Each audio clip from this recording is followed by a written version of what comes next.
So ayan guys, maganda yung panahon. Kumusta? Kumusta sa atin lahat? Yung mga kabayan natin, idol oh. Kaway mga idol, kabayan. Para makita tayo sa mahal nating bansa. Ayan, ayan oh. Ayan oh, ayan yung mga idols natin. Oh, ayan oh, nagsabi na si Idol Kabayan. Ayan. Yung mga sasakyan nila oh. Tingnan nyo naman yung mga sasakyan ng mga kabayan natin dito. Sana all. Kanya-kanya kami yan, tagi-isa. Oh, kita nyo? Oh, tigi-isa talaga sasakyan talaga. Ay, grabe talaga ito si Kabayan. Buhay talaga New Zealand, ano? Oh, yan oh. Oh, mga kabayan natin.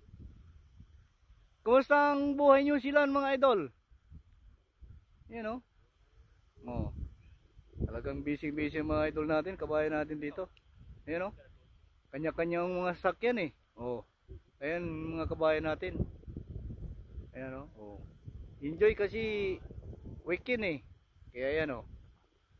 Kaya relax talaga. Pagka ganito talaga sa New Zealand, pagka oras ng pahinga, ay pahinga talaga. Ayan oh. Oh. Talagang tingnan natin. Ipapakita ito 360 natin yung camera ulit. Ayan. Yan yung napuntahan nating lugar dito sa ano, sa hindi naman kalayuan. Ayan oh. Ayan yung lugar na napuntahan natin. Ayan may mga tupa ron sa baba.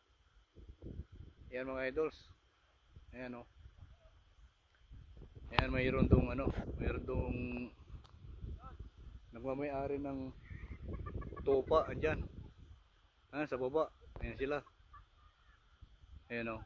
Oh. Parang binibilang nila yung mga tupa nila eh. So ayan. Ayan sila mga idol. So ayan yung bahay nila doon. So ayan o. Yung may tupa na yan. Ayan. Ayan siya. Ayan nyo naman kung gaano kaganda yung ano niya. Yung bahay niya.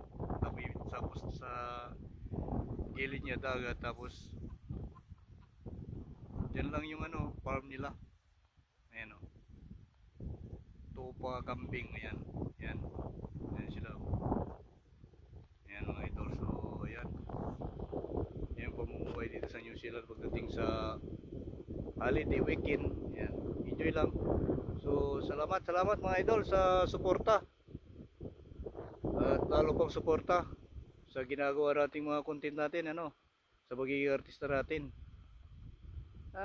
Tiyaga-tiyaga lang talaga para in the future eh mapansin tayo ni alam niyo na kung sino.